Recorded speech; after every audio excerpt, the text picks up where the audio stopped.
성경은 이스라엘의 신실한 왕들을 소개하면서 종종 다윗의 길로 행하여 라고 표현을 합니다. 신실했던 여호사밧 왕을 소개할 때도 다윗의 길로 행하여, 또 요시야 왕을 소개할 때도 역시 다윗의 길로 행하여, 또 히스기야 왕을 소개할 때도 다윗의 행실과 같이 행하여 라고 소개합니다.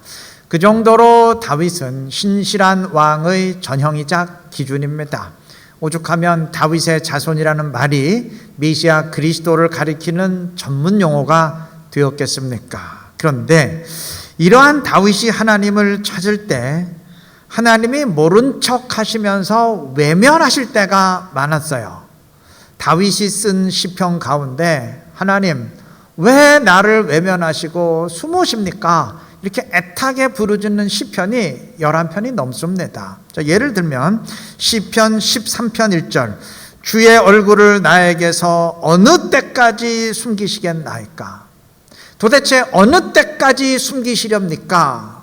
부르짖었다는 것은 상당히 오랫동안 답변하지 않으시고 숨으셨다는 얘기죠. 외면하셨다는 얘기죠.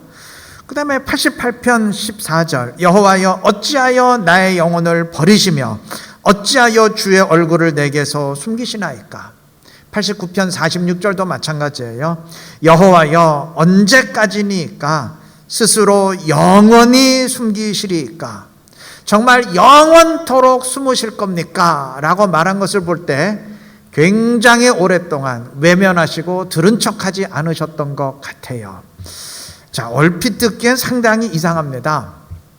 분명 다윗이 하나님을 사랑하고 하나님도 그토록 다윗을 사랑하시는데 왜 이렇게 모른 척 냉정하게 외면하셨을까요?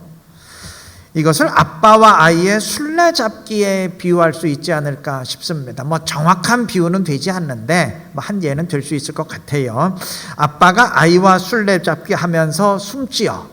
안 숨으면 술래잡기가 아니죠. 근데 그렇게 숨는 목적은 정말 아이가 못 찾도록 하기 위함은 아니죠. 아이가 아빠를 찾는 기쁨을 느끼도록 하기 위함이죠. 끝까지 못 찾게 하는 아빠는 없어요. 하나님도 우리와 술래잡기 하실 때가 있습니다. 일부러 답변하지 아니하시고 외면하시고 숨으실 때가 있습니다. 그리고 찾아도 응답지 않으시고 계속 찾도록 하실 때도 있어요.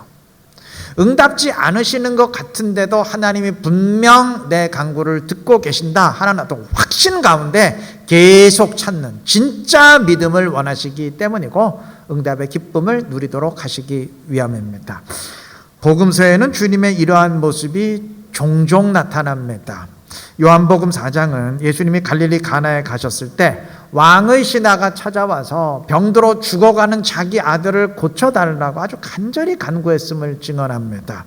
이때 주님은 거절하셨어요. 4장 48절, 너희는 표적과 기사를 보지 못하면 도무지 믿지 아니하리라. 믿음 없는 자들에게는 내가 역사하지 않는다 하는 거절입니다. 자, 이때 신하가 포기하지 않고 더 간절히 간구합니다. 49절, 주여 내 아이가 죽기 전에 내려오소서. 이때 예수님 답변하십니다. 50절, 가라 네 아들이 살아있다 하시니. 자, 예수님이 아들이 살아있으니까 집으로 가라 말씀하셨는데 이것은 믿음의 시험입니다. 믿음을 시험하신 거예요. 예수님의 말씀을 그대로 믿는다면 이 사람이 확신 가운데 집으로 갔겠죠. 근데 만약에 믿지 못한다면 예수님 그러지 마시고 제발 좀 오셔서 고쳐주십시오. 계속 간청을 했겠죠. 50절 그 다음은 말합니다. 그 사람이 예수께서 하신 말씀을 믿고 가더니, 여기 믿고 가더니, 믿었다는 말이 중요해요. 이 사람은 믿었고 그래서 그냥 갔습니다. 예수님이 굳이 우리 집에 가셔서 안수하지 않으셔도 그냥 먼 곳에서 말씀만 하셔도 치유하실 수 있다 믿었다는 말이에요. 이 사람은 예수님이 원하시는 믿음을 보였고 주님은 응답하셨습니다. 아들은 치유되었습니다. 주님이 정말 고쳐주기 싫어서 처음에 냉정하게 거절하셨던 것이 아니에요. 믿음을 보시기 위해서 일부러 외면하신 겁니다. 자, 나를 찾아봐라. 찾는 그 응답의 기쁨을 주기 위해서 일부러 숨으신 거예요. 더 정확히 말하면 외면하시는 척, 고쳐주기 싫으신 척 하셨던 겁니다. 마가복음 7장은 이방의 수로보니게 여인이 예수님을 찾아와서 귀신 들린 딸을 고쳐달라고 간구했음을 증언합니다. 자, 이때 예수님이 상당히 충격적인 답변을 하셨어요. 자녀의 떡을 취하여 개들에게 던짐이 마땅치 아니하니라. 10장 2절 말씀입니다.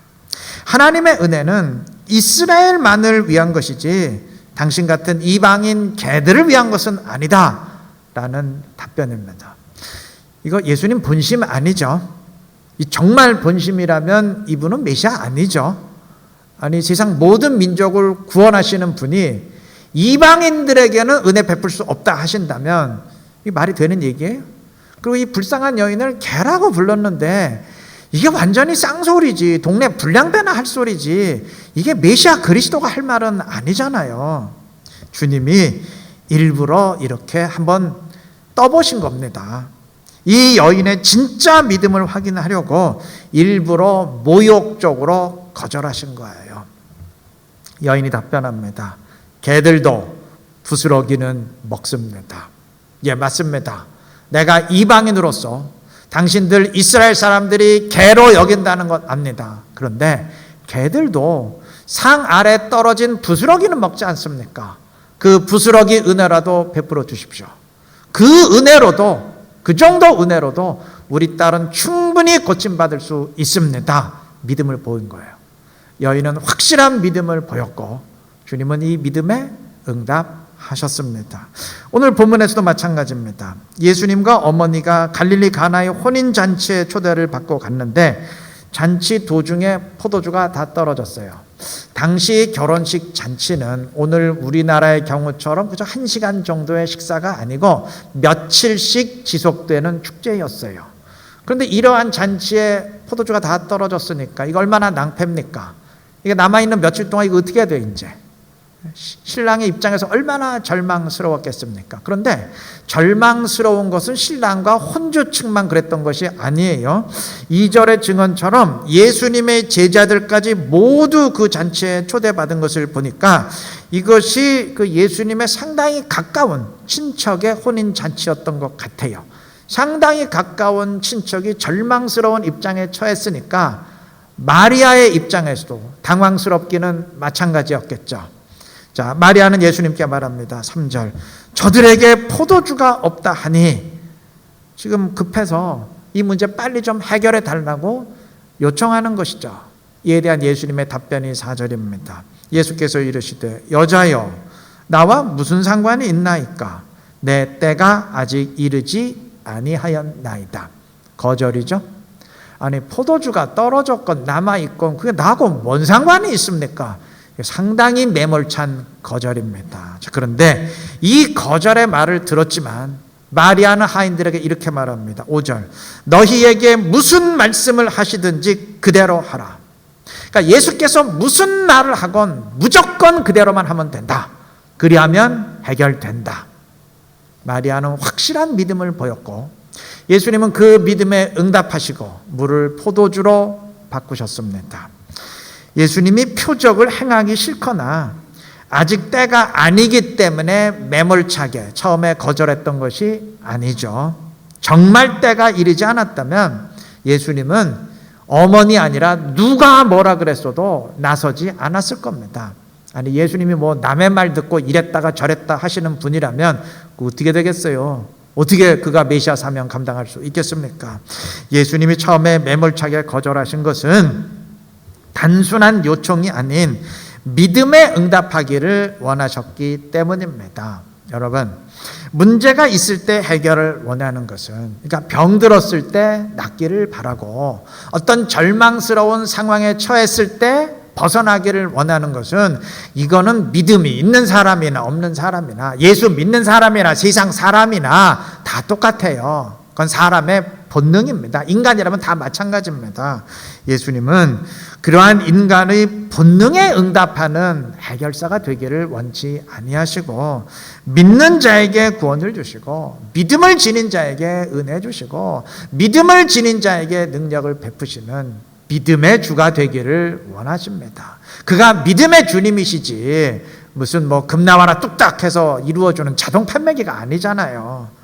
그러하기 때문에 예수님은 포도주가 없으니 좀 해결해 달라라는 인간이라면 누구나 다 부탁하는 본능적인 부탁은 거절하시고 무슨 말씀을 하시는지 그대로 순종하기만 하면 된다. 이 확실한 믿음의 응답을 하셨던 겁니다. 주님이 우리를 대하실 때도 마찬가지입니다. 주님은 믿음에 응답하십니다.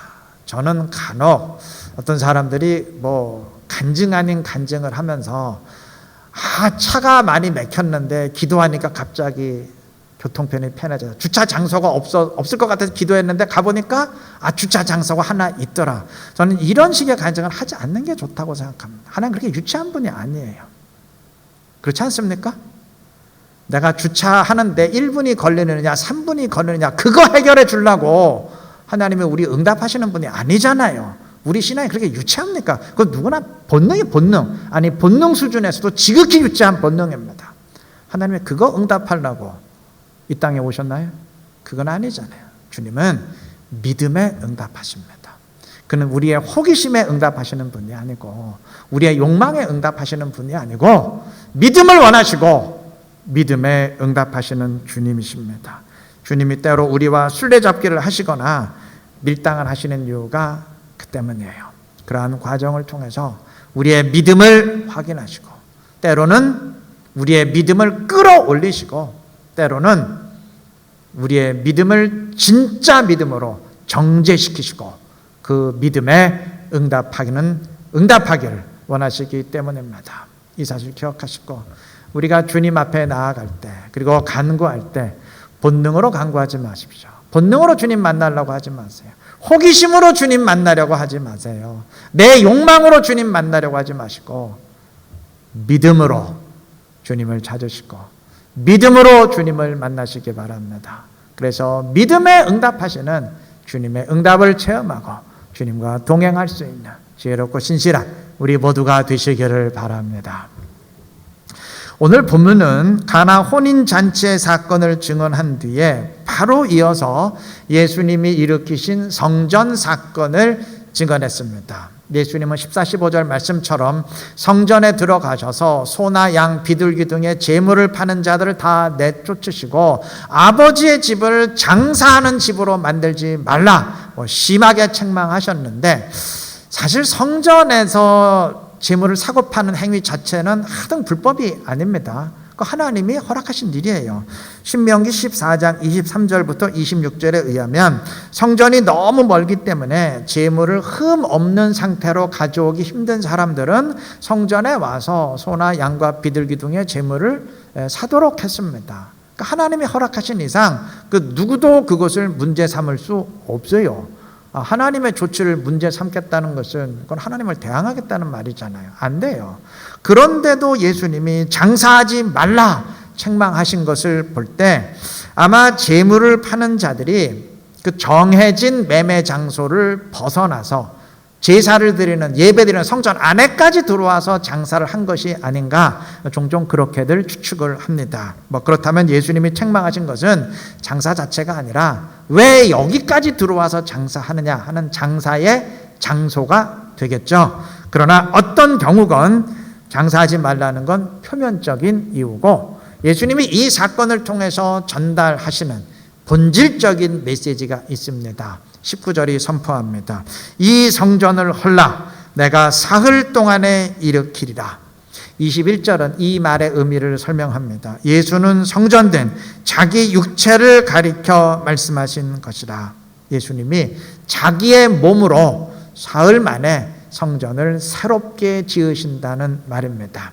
이 말이 무슨 의미인지는 우리가 다 아시죠. 22절 말씀처럼 예수님은 자신의 죽음과 사흘 만의 부활을 통해서 성전의 속죄 제사를 다 완성하심으로써 이제는 더 이상 성전 제사가 필요 없게 하셨고, 그러한 의미에서 성전을 헐어버리고 새롭게 새 성전 지으신 겁니다. 예수님이 상당히 과격하게 행동하신 이 성전 사건은 바로 그러한 의미를 내포하는 일종의 선지자적인, 앞으로 이런 일이 있을 것이다 미리 예고하는 선지자적인 퍼포먼스예요. 상징적인 행동입니다. 자, 요한복음은 이 성전 사건을 혼인잔치 사건 바로 뒤에 붙여 놓았는데, 혼인잔치 사건이야 11절 말씀처럼 예수님의 첫 번째 표적이니까, 첫 사역이니까 당연히 요한복음 2장 앞부분에 기록하는 게 맞아요. 그런데 성전 사건은 정반대입니다. 성전 사건은 예수님이 십자가 죽음을 며칠 앞두고 예루살렘에서 일으키신 사건이니까 이건 사역 말기 사건이에요. 뒷부분에 기록하는 게 맞아요. 그러니까 다른 복음서들은 다 그렇게 기록을 했습니다. 그런데 유독 요한복음만큼은 이 사건을 예수님의 첫 번째 사역에 붙여 놓았어요. 이거 시간의 순서를 앞당긴 상당히 이상한 기록이죠. 그래서 어떤 사람들은 요한복음의 기록을 보니까 예수님이 성전 사건을 2번 일으키셨다. 그러니까 사역 첫 부분에서 한 번 일으키셨고, 그 다음에 사역 말렙에 또 한 번 일으키셨다 주장하기도 하는데, 글쎄요, 그럴 것 같지는 않은데, 그럴 수도 있죠. 예수님이 2번 일으키셨을 수도 있어요. 그런데 2번 일으키셨다 그러면 그게 더 이상해져요. 왜냐하면 만약 2번 일으키셨다 할지라도 여러분, 둘 중에 뭘 기록해야 되겠어요? 두 사건 다 기록하거나 아니면 둘 중에 하나만 기록하려면 뭘 기록해야 됩니까? 오프닝 게임을 기록해야 됩니까? 아니면 메인 이벤트를 기록해야 됩니까? 메인 이벤트 기록해야죠. 예수님이 십자가 사건의 원인이 되게 하시고 십자가 사건 며칠 전에 일으키신 성전 사건을 기록해야지, 십자가 사건을 3년이나 앞둔 그 사역 초기에 일으킨 그 사건을 대신 기록하는 건 전혀 이치에 맞지 않죠. 그건 이제 본편을 삭제해버리고 그 대신 예고편만 기록했다는 얘기인데, 만약 그렇다면 그건 더 이상해요. 이상하다는 건 뭔가 이유가 있다는 의미죠. 이래도 이상하고 저래도 이상한데, 이상하다는 건 뭔가 그럴 만한 이유가 있다는 의미죠. 요한복음이 이상함을 무릅쓰고 이 두 사건을 붙여놓은 것은 두 사건을 통해서 공통적인 메시지를 전달하려 했기 때문입니다. 이 두 사건은 모두 새로운 성전의 시대가 온다는 메시지를 전달합니다. 차이가 있다면 성전 사건이 그것을 뚜렷하게 분명하게 선포하는 본편이라면, 혼인잔치 사건은 그걸 희미하게 암시하는 예고편이에요. 예고편만 있어서는, 혼인잔치 사건만 기록해서는 그게 무슨 의미인지 잘 이해가 안 될 것 같으니까 이거는 이러한 의미다, 성전 사건을 분명하게 그 뒤에 붙여 놓은 겁니다.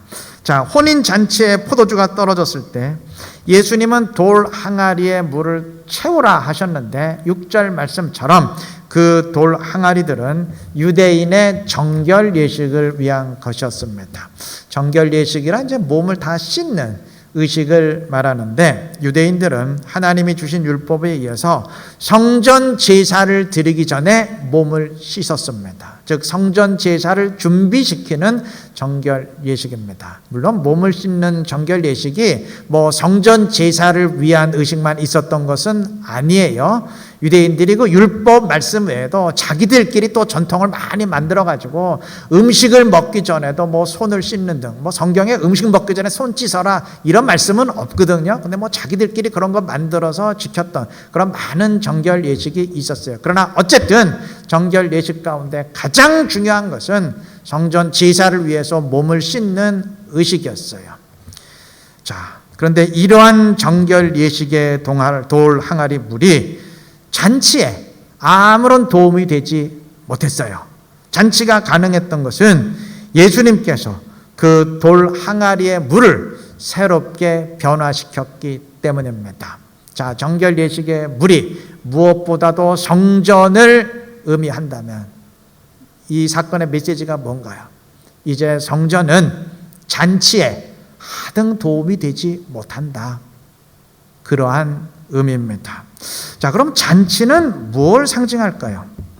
그것은 하나님 나라, 천국을 상징합니다. 오늘 우리 입장에서는 잘 이해가 되지 않을 수 있는데 그 당시 사람들은 아마 바로 알아들었을 겁니다. 성경은 하나님이 세상의 모든 민족을 구원하시는 그 마지막 시대의 구원을 잔치에 비유했습니다. 하나만 예를 들면 이사야 25장 6절, 만군의 여호와께서 이 산에서 만민을 위하여 기름진 것과 오래 저장하였던 포도주로 잔치를 베푸시리니, 모든 민족의 구원을 말하면서 그걸 하나님 나라의 잔치로 정의했어요.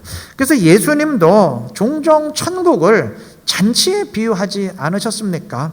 누가복음 13장 29절, 사람들이 동서남북으로부터 와서 하나님의 나라 잔치에 참여하리니 하셨고, 또 누가복음 14장 29절 30절에서도 사람을 강권하여 데려다가 내 집을 채우라, 전에 청하였던 그 사람들은 하나도 내 잔치를 맛보지 못하리라 하심으로써 구원을 잔치에 참여하는 것으로 말씀하셨어요. 자, 이러한 관점에서 볼 때 돌 항아리에 물은 성전을 가리키고, 그리고 잔치는 하나님 나라의 구원 잔치를 가리킵니다. 그런데 돌 항아리 물이 그 잔치에 하등 소용이 없어요. 뭘 의미하나요?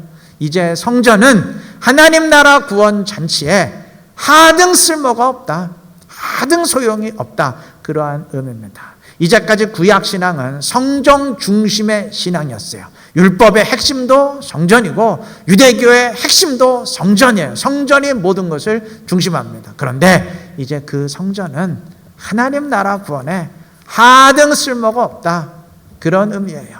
그러한 면에서 혼인잔치 사건과 성전 사건의 메시지는 같습니다. 이제 이 성전 쓸모없다, 헐어버려라, 내가 새로운 성전 짓는다, 그러한 메시지를 전달하시는 겁니다. 그래서 이 메시지를 선포하기 위해서 요한복음은 의도적으로 성전 사건을 혼인잔치 사건 뒤에 붙여놓았어요. 이상하지만 붙여놓았어요. 왜냐? 혼인잔치 사건만으로는 이 메시지를 분명히 전달하기가 힘들어요. 그래서 성전 사건을 붙여놓음으로써 성전 사건의 관점에서 혼인잔치 사건도 들여다봐라, 이렇게 말씀해 주시는 겁니다. 자, 오늘 본문의 선포처럼 이제는 주님이 지으신 새로운 성전의 시대입니다. 구약처럼 예루살렘 성전 시대가 아니고 새 성전의 시대입니다. 이제 우리는 죄 용서의 제사를 위해서 더 이상 성전에 가지 않아요. 그 대신 새 성전이신 예수님께 나아가고 그의 십자가에 참여합니다. 우리는 더 이상 하나님을 만나기 위해서 하나님의 집인 성전에 가지 않습니다. 그 대신 새 성전이신 예수님께 나아가고 하나님 자신이신 그에게 나아감으로 하나님을 만납니다. 그런데 예수님이 지으신 또 하나의 성전이 있음을 우리 명심해야 될 것입니다. 예수님은 성령으로 내 안에 들어오시고 내 안에 거하십니다. 그날에는 내가 너희 안에, 너희가 내 안에 있는 것을 알리라 말씀하신 것처럼 주님이 내 안에 들어오시고 내 안에 거하십니다. 여러분, 성전이 무엇입니까? 성전은 하나님이 거하시는 하나님의 집입니다. 하나님이 거하시는 곳이 성전입니다. 그런데 하나님이신 주님이 내 안에 들어오시고 내 안에 거하십니다. 바로 이러한 의미에서 이제는 우리 자신이 곧 하나님의 성전입니다. 고린도전서 3장 16절이 그것을 분명히 선포하죠. 너희가 하나님의 성전인 것과 하나님의 성령이 너희 안에 계시는 것을 알지 못하느냐. 먼저 우리를 성전이라 선포하고 우리가 성전인 이유를 그 다음에 이어서 선포했어요. 하나님의 성령이, 하나님께서 성령으로 우리 안에 거하시기 때문에 우리 자신이 하나님의 성전인 줄로 믿습니다. 이처럼 예수님은 자기 몸으로 새로운 성전을 지으셨고 또 우리 안에 거하심으로 우리를 또한 새 성전으로 지으십니다. 이 성전 헐어버려라, 내가 사흘 만에 다시 짓겠다 하셨을 때 주님은 이 두 가지를 다 암시하신 겁니다. 우리가 새 성전인데 새 성전이 되는 조건은 딱 하나예요. 우리 안에 하나님이 거하셔야 됩니다. 하나님이 거하실 때 나 자신이 하나님이 거하시는 집, 하나님의 집인 성전이 돼요. 만약에 하나님이 거하시지 않는 빈집이라면 그건 나는 나일 뿐이지 내가 하나님의 집이, 하나님의 성전이 되는 것은 아니겠죠. 여러분, 주님이 반드시 내 안에 거하셔야 됩니다. 그래야 내가 성전이 되고, 그래야 내가 거룩하게 되고, 그래야 내가 하나님이 내 안에서 운행하시고 역사하시는 사람이 될 것입니다. 이 사실 꼭 명심하시고, 언제나 성령 하나님을 열망하시고 그를 내 안에 모시고 살아가시기를 바랍니다. 그래서 주님이 거하시는 성전된 그리스도인으로서 주님과 늘 동행하고 주님의 뜻 함께 이루어갈 수 있는 지혜롭고 복된 우리 이루는 교회 모든 성도님들 되시기를 그리스도의 이름으로 축원합니다.